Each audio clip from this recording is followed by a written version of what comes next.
안종범 전 정책조정수석이 청와대 재직 시 작성한 업무수첩입니다.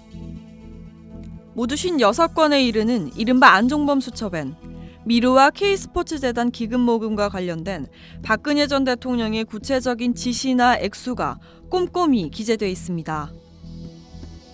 또 삼성그룹 지배권을 이재용 부회장에게 넘기기 위한 지배구조 개편 관련 내용도 세세하게 적혀 있어 이재용 구속의 스모킹건 역할을 했습니다.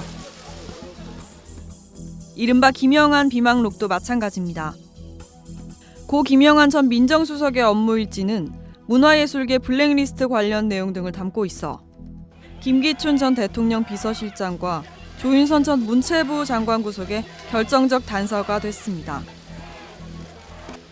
이처럼 청와대 수석들의 업무 수첩은 검찰과 특검 수사 과정에서 박근혜 최순실의 국정농단 범죄를 입증하는 핵심 증거였고 피청구인 대통령 박근혜를 파면한다. 보수와 진보라는 이념의 문제가 아니라 헌법 질서를 수호하는 나아가 대통령을 파면에 이르게 하는 중요 기록으로 작용했습니다.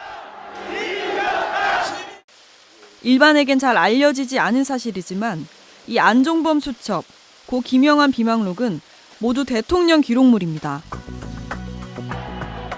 박근혜 전 대통령이 청와대에서 나올 때 가장 중요한 관심사 중 하나가 대통령 재가문서뿐 아니라 비서실과 경호실 등에서 생산된 각종 기록물이 어떻게 처리되느냐였습니다. 이 대통령 기록물에는 여전히 박근혜 최순실 게이트의 전모를 밝힐 핵심 증거들이 많이 포함되어 있을 수 있기 때문입니다. 뭔가 있는 것을 밝히는 건 역시 검찰이 해야 될 일이다. 검찰이 빨리 압수수색을 해라. 수색하러 들어가서 찾아낼 수 있는 거 모든 거. 하지만 검찰이 미적거리는 사이 청와대의 대통령 기록물이 무단 파기되거나 은폐되는 것 아니냐는 우려의 목소리가 나오고 있습니다.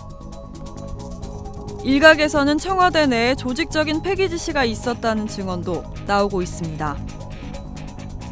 대통령 기록물 관리법은 대통령의 직무 수행과 관련한 모든 과정 및 결과가 기록물로 생산 관리돼야 한다고 규정하고 있습니다. 이처럼 엄격하게 관리돼야 하는 대통령 기록물은 통상 대통령 퇴임 6개월 전부터 이관 작업에 들어가게 됩니다.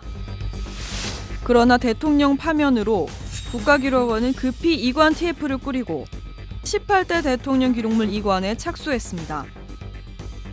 이관 과정에서 가장 핵심적인 부분은 어떤 기록물을 최장 30년까지 봉인할 수 있는 대통령 기록물로 분류하느냐입니다. 대통령이 정상적으로 퇴임하면 이 지정 권한은 당연히 대통령 자신에게 있습니다. 문제는 대통령이 없는 상황에서 국가기록원 측이 황교안 권한대행에게 지정 권한이 있다고 결론을 내린 점입니다. 대통령관리법 제2조 정의 부분에 그 1호에 보면은 대통령 기록물이란하고 대통령에 대해서 정의가 했습니다. 거기서 권한대행하고 그다음에 대통령 당선인을 포함한다. 대통령 범주에 이와 같다라고 이렇게 표기가 돼 있어서 명시 조항으로다가 저희가 대통령으로 보는 거죠. 그러나 전문가들의 의견은 다릅니다. 대통령 기록물의 정의에서의 대통령 권한대행, 당선인 등은 대통령 기록을 생산하는 주체로서 이런 분들이 생산한 것은 대통령 기록이라는 걸 말해주는 정의이지 이 세 각각 다른 주체가 대통령 기록에 관한 모든 권한을 갖는다라고 말하는 게 절대 아니에요. 법리적으로 따져봤을 때도 대통령 지정기록물 제도의 입법 취지와 맞지 않는다는 지적입니다. 대통령 지정기록물은 그 성격상 대통령의 개인적인 그런 차원에서 지정하도록 만들어 놓은 제도입니다. 따라서 설령 권한대행이라 하더라도 권한대행 자신에 관련된 자신의 직무에 관련된 기록물 같은 경우에는 지정권이 있겠지만은 자신이 권한을 대행하는 그 대통령, 탄핵된 대통령의 기록물에 대해서는 지정권이 없다고 봐야 됩니다. 실제 대통령 직무에 종사하지 않았던 황교안 대행이 지정 권한을 갖게 될 경우 엉뚱한 기록을 지정하게 되거나 국민의 알 권리를 위해 공개하는 게 바람직하거나 수사에 필요한 기록도 과도하게 봉인해버릴 수 있습니다. 대통령 권위 상황, 비정상적인 권위 상황, 즉 사망이나 파면 시의 경우라든지 혹은 대통령이 범죄 혐의를 가 있어서 이 검찰의 수사를 받아야 되는 경우를 대비한 그런 규정들이 보완이 돼야 된다는 거죠. 그러나 국가기록원 측은 법률 적용에 아무런 문제가 없다고 말합니다.